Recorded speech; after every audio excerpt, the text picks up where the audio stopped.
Shalom, shalom, shalom. This is your brother Kadar of GMS, Gulf Coast.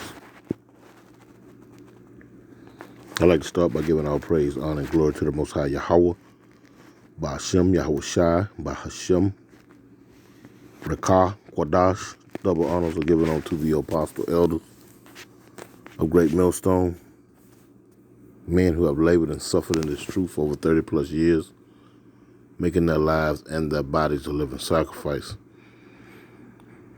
Also, I'd like to send a shalom to the hopeful elect, the 1/3 of the nation of Israel, the speckled birds scattered throughout the four winds of planet Earth, north, south, east, and west, which consist of men, women, and children in that order. Also, I'd like to send a shalom to the various GMS camps, elders, and heads. And last but not least, I'd like to send a shalom to any of you Akim, not named GMS, but walking one spirit, one body in Yahweh Shai, preaching and teaching this 100% truth as it's taught to us all, to you all. Shalom. Jeffrey Stacks, U.S. Politics and Western False Narratives, Stoking Tensions with Russia.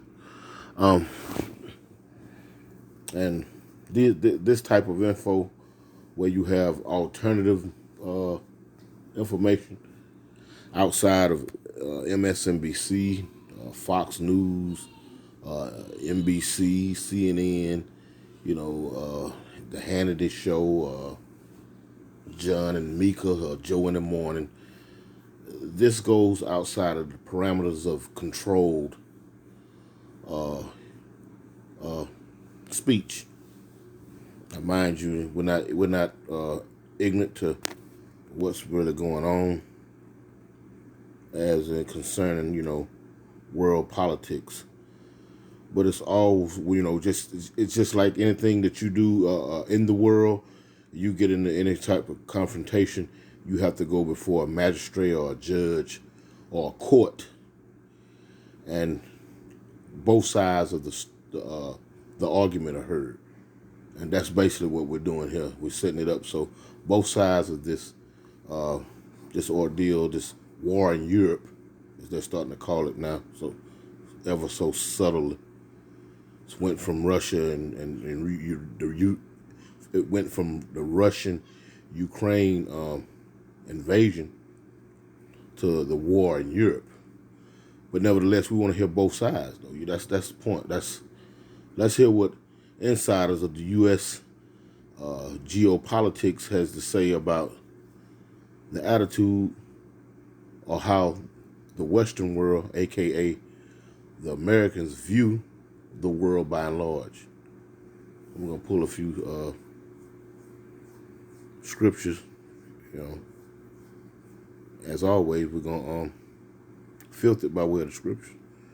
But having said that, let's listen to this, just a few minutes of this. Well, Politico is reporting the Biden administration is preparing to ask Congress to approve a new $1.1 billion arms sale to Taiwan. The package reportedly includes 60 anti-ship missiles, 100 air-to-air missiles. This comes after 2 U.S. warships sailed through the Taiwan Strait Sunday for the first time since House Speaker Nancy Pelosi visited Taiwan earlier this month. China condemned the visit and launched major military drills near Taiwan. Meanwhile, President Biden announced $3 billion in more military aid for Ukraine last week, including money for missiles, artillery rounds, and drones to help Ukrainian forces fight Russia. We begin today's show looking at U.S. policy on Russia and China. We're joined by the economist Jeffrey Sachs, director of the Center for Sustainable Development at Columbia University. He's president of the UN Sustainable Development Solutions Network. He served as advisor to 3 UN Secretaries General. His latest article is headlined, "The West's False Narrative About Russia and China." He begins the article by writing, quote, "The world is on the edge of nuclear catastrophe in no small part because of the failure of Western political leaders to be forthright about the causes of the escalating global conflicts. The relentless Western narrative that the West is noble while Russia and China are evil is simple-minded and extraordinarily extraordinarily dangerous, Jeffrey Sachs writes. Jeffrey Sachs, welcome to Democracy Now! Why don't you take it from there? Good to be with you. What is the story that people in the West and around the world should understand about what's happening right now with these conflicts, with Russia and Ukraine, and with China? The main point, Amy, is that we are not using diplomacy. We are using weaponry. This sale now announced to Taiwan that you've been discussing this morning is just another case in point. This does not make Taiwan safer. This does not make the world safer. It certainly doesn't make the United States safer. This goes back a long way. I think it's useful to start 30 years ago. The Soviet Union ended, and some American leaders got it into their head that there was now what they called the unipolar world, that the U.S. was the sole superpower and we could run the show. The results have been disastrous. We have had now 3 decades of militarization of American foreign policy. A new database that Tufts is maintaining has just shown that there have been more than 100 military interventions by the United States since 1991. It's really unbelievable. And I have seen in my own experience over the last 30 years, working extensively in Russia, in Central Europe, in China, and in other parts of the world, how the U.S. approach is a military first and often a military only approach. We arm who we want. We call for NATO enlargement no matter what other countries say may be harmful to their security interests. We brush aside anyone else's security interests, and when they complain, we ship more armaments to our allies in that region. We go to war when we want, where we want, whether it was Afghanistan or Iraq or the covert war against Assad in Syria, which is even today not properly understood by the American people, or the war in Libya. And we say, we're peace-loving. What's wrong with Russia and China? They are so warlike. They're out to undermine the world. And we end up in terrible confrontations. The war in Ukraine, just to finish the introductory view, could have been avoided and should have been avoided through diplomacy. What President Putin of Russia was saying for years was, do not expand NATO into the Black Sea, not to Ukraine, much less to Georgia, which if people look on the map, straight across to the eastern edge of the Black Sea. Russia said, this will surround us, this will jeopardize our security, let us have diplomacy. The United States rejected all diplomacy.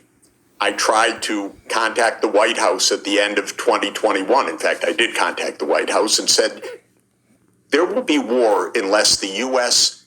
enters diplomatic talks with President Putin over this question of NATO enlargement.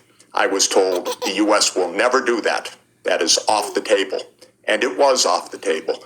Now we have a war that's extraordinarily dangerous, and we are taking exactly the same tactics in East Asia that led to the war in Ukraine. We're organizing alliances, building up weaponry, trash-talking China, having Speaker Pelosi fly to Taiwan when the Chinese government said, please lower the temperature, lower the tensions. We say, no, we do what we want, and now send more arms.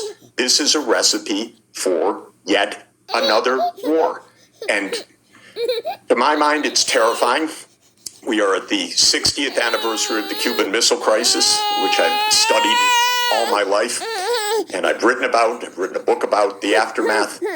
We are driving to the precipice, and we are filled with our our enthusiasm as we do so, and it's just unaccountably dangerous and wrong-headed, the whole approach of U.S. foreign policy, and it's bipartisan. Jeffrey Sachs, I wanted to ask you, one of the things that you mentioned in a recent article that was published in Consortium News was this insistence of the United States, dragging Europe along as well, in maintaining hegemony throughout the world at a time when the economic power of the West is declining. You mentioned, for instance, that the BRICS nations, Brazil, Russia, India, China, and South Africa, represent more than 40% of the world's population and have a greater GDP than the G7 nations, yet their interests and their concerns are pretty much dismissed, or in the case, obviously, of Russia and China, portrayed to the American people as the aggressors, as the authoritarians, as the ones that are creating turmoil in the world. I'm wondering if you could expand on that. Yeah, absolutely, and directing us to that is extremely important. The disproportionate power of the Western world, and especially the Anglo-Saxon world, which started with the British Empire and now the United States, is about 250 years old, so a short period in world history. It happened for a lot of very interesting reasons that the Industrial Revolution came to England first. The steam engine was invented there. That's probably the single most important invention of modern history. Britain became militarily dominant in the 19th century, like the United States was in the second half of the 20th century. Britain ran the show. Britain had the empire on which the sun never set. And the West, meaning the United States and Western Europe, now meaning the US and the European Union, the UK, Canada, Japan, in other words, the G7, the European Union, together, is a small part of the world population, perhaps now roughly 10%, a little bit more, maybe 12.5% if you add in Japan, to Western Europe and the US. But the mindset is we run the world. And that was the way it was for 200 years in this industrial age. But times have changed. And really, since the 1950s, the rest of the world, when it gained independence from European imperialism, started to educate its populations, started to adopt and adapt and innovate technologies. And lo and behold, a small sliver of the world really didn't run the world or didn't have a monopoly on wisdom or knowledge or science or technology. And this is wonderful. The knowledge and possibility of decent lives is spreading throughout the whole world. But in the United States, there's a resentment to this. A deep resentment. I think there's also a tremendous historical ignorance because I think a lot of U.S. leaders have no clue as to modern history. But they resent China's rise. That is an affront to the United States. How dare China rise? This is our world. This is our century. And so starting around 2014, I saw step by step, I watched it with intense detail because it's my daily activity, how the United States recast China, not as a country that was recovering from a century and a half of great difficulty, but rather as an enemy. And we consciously, as a matter of American foreign policy, started to say we need to contain China. China's rise is no longer in our interest, as if the United States is to determine whether China is prosperous or not. The Chinese are not naive. In fact, they're extraordinarily sophisticated. They watched all of this exactly the same way that I did. I know the authors of the U.S. texts. They are my colleagues at Harvard or other places. I was shocked when this kind of containment idea started to be applied. But the basic point is the West has led the world for a brief period, 250 years, but feel that's our right. This is a West. Hey. And it's coming from the horse's mouth. This is coming from the horse's mouth. You know, these Edomites have gone far beyond the call of duty to maintain power in the world. But, you know, it's going to happen. They're going to lose. What was this?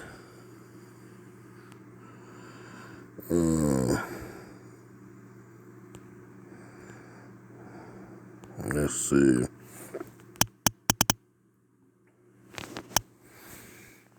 Hey, let's see.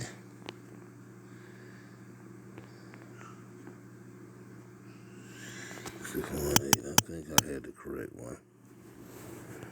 Let's see. This is Psalm 64 and verse 8, and it reads, so, no, let me see. Let me start at verse 5, and it reads, they encourage themselves in an evil matter. They commune of laying snares privately.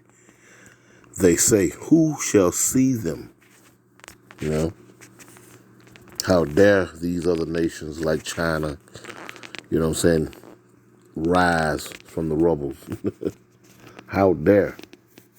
And see, these are the talking points that this economist is using, Stacks is using, who, by the way, worked on the, when you do the research on this guy, he actually worked as a head economist for the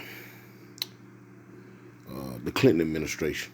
You know, he wrote out different plans, you know, and presented them to the presidency, the Clinton presidency, and the IMF, you know, the International Monetary Fund, to help out countries like Poland and Mexico, you know. So this man has some merits. He knows what he's talking about. He's dealt with these issues, dealing with the finances and dealing with these different heads of state. But when it comes to the Eastern European powers, Russia, China, the Indo and the Asian nations and whatnot, these Western Edomites, the so-called white folks, you know, so they got a problem with that because they feel as though this world is theirs, you know. And we know that the earth is given into the hands of the wicked. But it's all for a short period of time. Anyway, I want to finish this verse right here because you're hearing one of their own speak out. Now, mind you, this interview wasn't on MSNBC, Fox News, CNN, CBS, Morning Joe, The Hannity Show. You know, it wasn't on none of that. None of these mainstream news platforms that our people, especially so-called elderly jakes, like to subscribe to.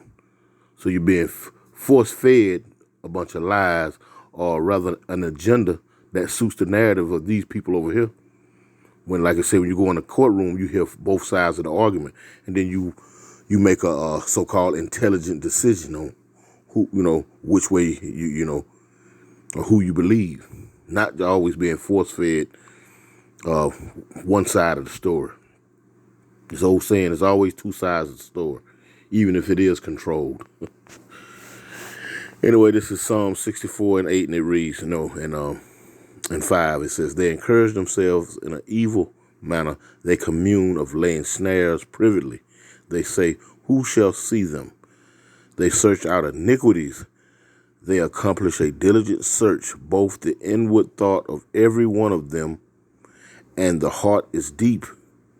You know, and this is how this man, for the most part, has gained his control by searching things out, you know, even the scriptures, you know. He knows, and when I say this man, I'm talking about the so-called white man, or rather the elites of them. They know that everything in this Bible, for the most part, in their mindset, is true because they've done a very diligent search, you know, with their archaeologists and geologists and all these scientists and whatnot, you know. Because this so-called white man, he's not spiritual, he's carnal. So he has to have tangible proof, science, things of that nature there, you know. He has to catalog things and look them over, you know, and verify things that way, you know. He's not a man of faith and go out on and believe things faithfully, you know. That's not the way he operates. But through his diligent search, through his universities, through his think tanks and so forth and so on, he knows that the scriptures are the truth. He knows that. Anyway, it says they search out iniquities. They accomplish a diligent search, both the inward thought of every one of them, and the heart is deep, and their minds are deep when it comes to this wickedness. It says, but God shall shoot at them with an arrow. Suddenly shall they be wounded. So they make their own tongue to fall upon themselves. All that see them shall flee away. And you heard him say this is that economist Stack say that this is very dangerous. That, you know, that they did not want to diplomatically, you know, bring these tensions down between, you know, themselves and Russia. You know, the United States wanted this, in a lack of better words, they wanted this confrontation because the end goal was to what? Surround Russia. And Russia wasn't going for it. The fall of the Berlin Wall, or the taking down of the Berlin Wall back in 89, 90, I believe it was, between Mikhail Gorbachev and Reagan, that was just a systematic, that was a plan, that was a means to an end. Because the end goal was to dissolve the former Soviet Union and then start picking off all the cronies that were a part of the Soviet Union, to the point where Moscow, mainland Russia, was surrounded. And the Russians, they wasn't stupid. They wasn't ignorant to what was going on. They wasn't ignorant at all, you know. And the Lord says not to be ignorant to what's going on at all. You know, first and foremost, us. He ain't talking about them. Don't be ignorant to what's being done. Real quick. Let's see, real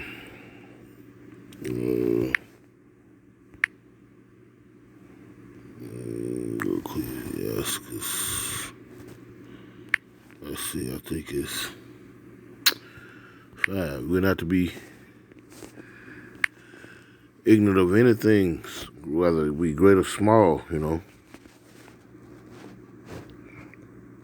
And this is talking to you so-called blacks, Latinos, Native and Native Americans, you know. You're not to be ignorant of anything.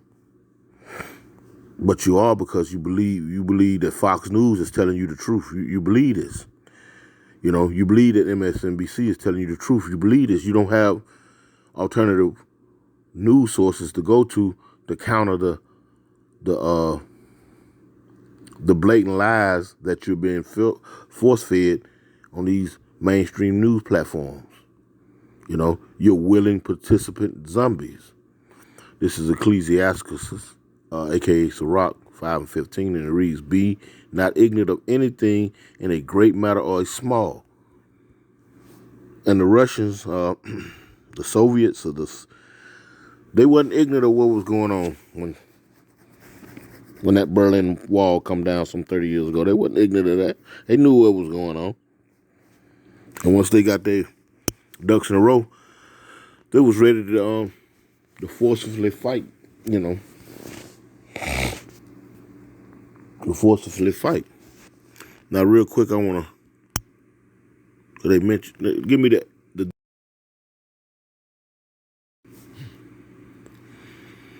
they mention this word, hegemony. It says hegemony.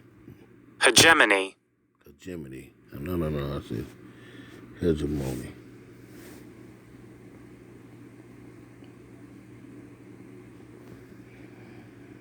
Did I say that correctly? Let me see real quick.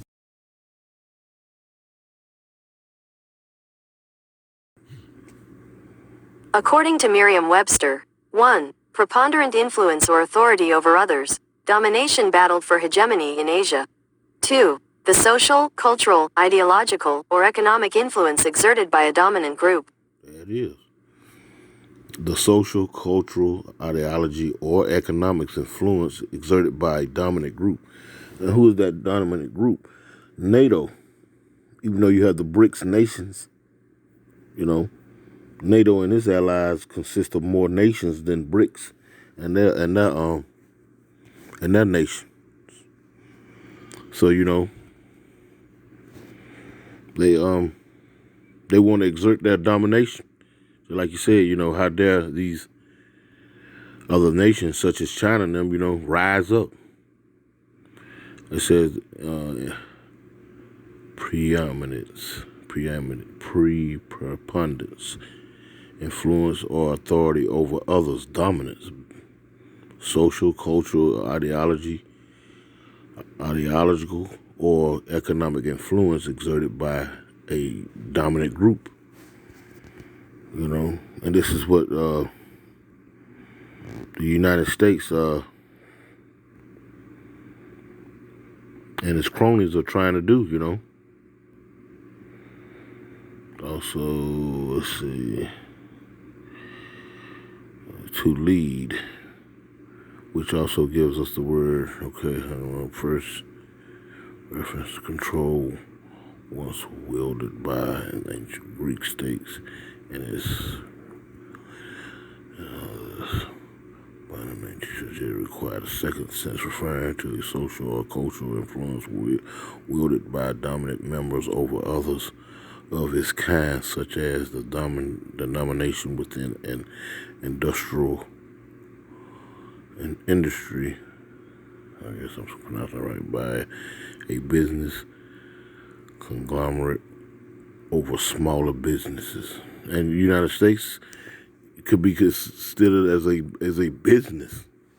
It has a president, the board members, which make up Congress, the Senate and the House of Representatives, then it has a judicial branch, This ain't nothing but a big business wielding this political and economical power over the smaller businesses,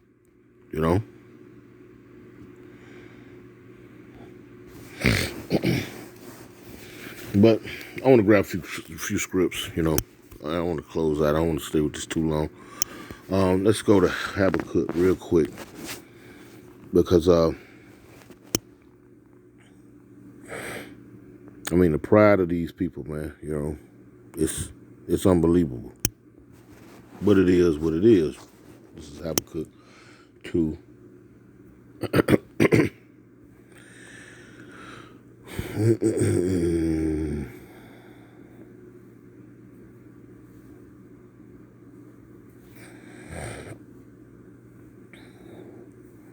I'm gonna just get straight to the point. This is Habakkuk 2 and 5, and it says, "Ye also because he transgressed by wine, by his philosophy, he is a proud man, neither keepeth at home, who enlargeth his desire as hell, and is as deaf, and cannot be satisfied, but gathered unto him all nations, and heapeth unto him all people." Shall not these take up a parable against him, and a taunting proverb against him, and say, "Woe to him that increaseth that which is not his"? How long? And to him that layeth himself with thick clay.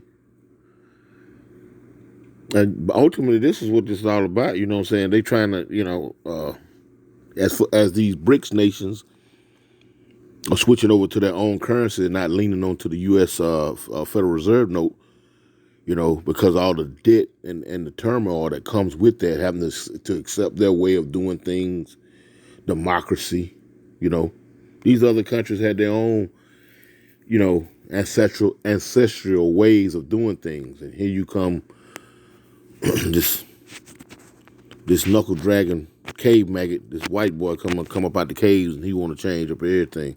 But now he was ordained to do so. But at the same time, that time He was given a short window in the hourglass, and now his time is up. He's acting like a big old child. He still want to rule the sandbox, but your time is up. He still wants to spy on everybody. The NSA, CIA, all these alphabet groups. I'm talking about these secret, incandescent agencies that he have. He figured that's his way. He gonna keep all the toys to himself.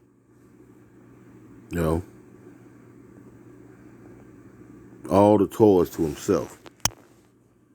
Real quick, Obadiah 1:3, straight to the point. It says, "The pride of thy heart has deceived thee, thou that dwellest in the cliffs of the rocks, whose habitation is high, that saith in his heart, who shall bring me down to the ground?"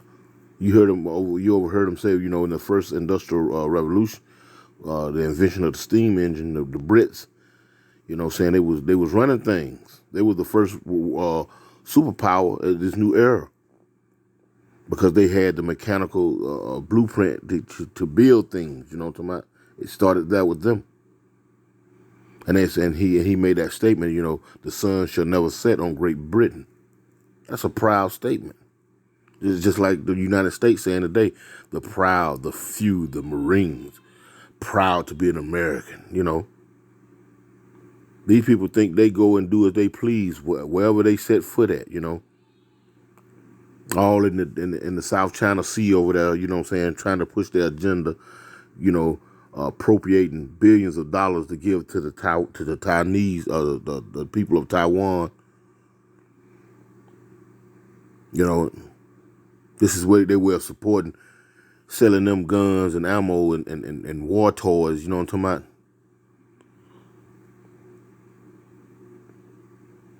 The pride of this damn devil. The pride of these people. And these other nations have had their fill. They've had their fill. They're fed up with this clown, And we know ultimately it's the Lord is putting it in their spirit. To start flexing toward start booting up. But that time, like I said, man, his time is up, and he don't really want to. He don't want to let go of the reins of power. But it's not up to him. This is Job 20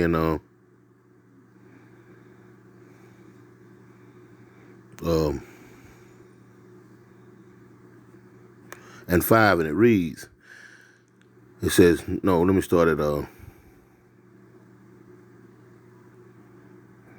me start at verse 4. It says, "Knowest thou not this of old, since man was placed upon earth, that the triumphing of the wicked is short?" Wickedness is not meant to flourish. Wickedness is not a way of life. Wickedness is just what it is, It's the father of death. It's the father of all things going bad. It's just a balancing agent, a balancing weight to punish the people who went off. That's it. But your punishment ain't gonna last forever. So just like there, let's read it again. It says, "Knowest thou not this of old, since man was placed upon earth, that the triumphing of the wicked is short, and the joy of the hypocrite but for a moment." So, anytime you got an ass whooping, it didn't last forever, It did not last forever. Let's see. I think it's 7 and 8. This is Ecclesiastes 7 and 8, and it reads, Better is the end of a thing than the beginning thereof, and the patient in spirit is better than the proud in spirit. When you start getting that ass whooping, it was always better at that last stripe across your ass. You would, at least that's over with. And that's what we're saying now, as the water Yahabashim Yahushua, call Halam Yahweh Bashim Yahushua. We can see the light at the end of the tunnel as far as concerning this wicked man, and his rulership, man, letting anything and everything go, just made the world into a big old cesspool. All sorts of abominations are lawful while this man is in rulership. It's time for him to go, and thus, symbolically, marking the end of our ass whooping. In lack of better words, but that's other things got to happen now. Don't get me wrong. I'm not saying, tomorrow's going to be it, but we know that he's got to force that fourth industrial revolution onto you, merging you with his technology. And we know what that is, Jacob's trouble, fall of civilization. We're at the cuffs of these wars as we speak, But this proud devil, his time is dwindling fast, and he knows it. He knows it,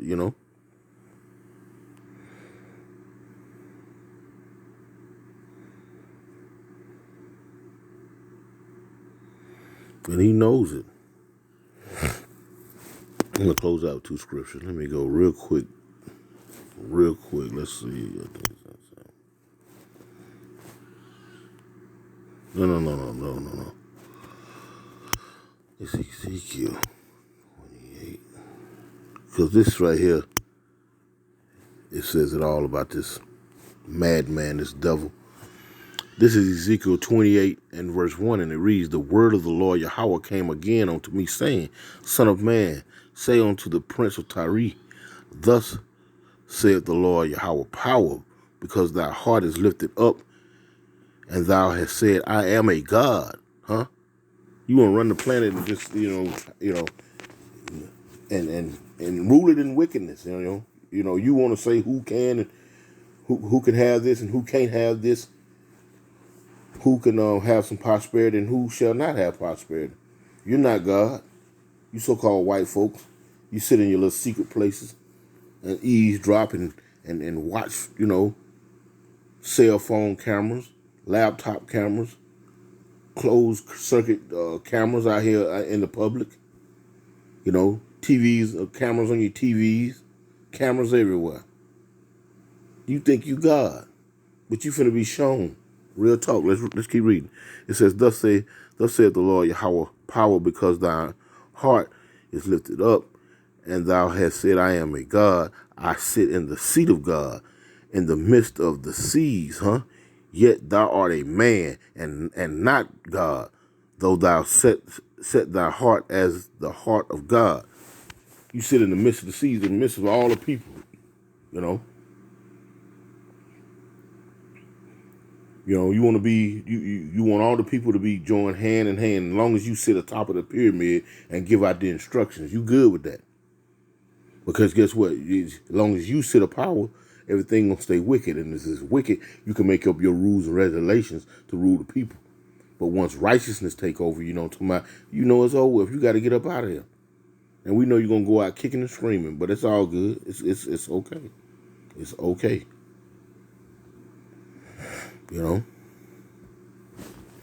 But that sums it up as far as this man think he's the Most High.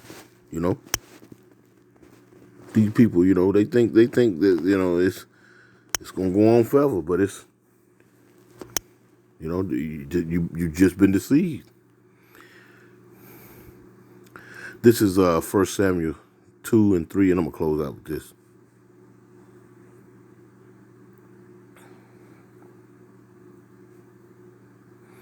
No, I'm going to start at verse 2. It says, There is none holy as the Lord Yahweh, for there is none beside thee, neither is there any rock like our power. There's no power like him. None. Like Yahweh, the Heavenly Father, by way of his only begotten Son, Yahweh Shai. There's nothing.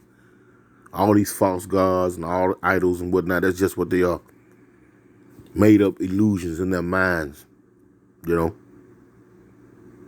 when push comes to shove, their powers, their idols can do nothing. Only our power, the true living power, Yahweh, by Hashem Yahushua, the power of Abraham, Isaac, and Jacob.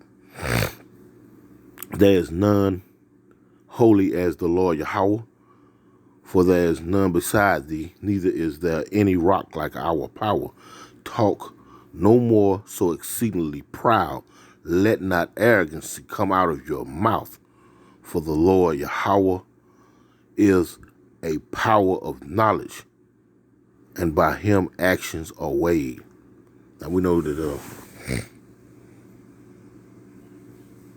this is the prophet Samuel talking right here. He's talking to an Israelite. He's not talking to no heathen. But now, guess what?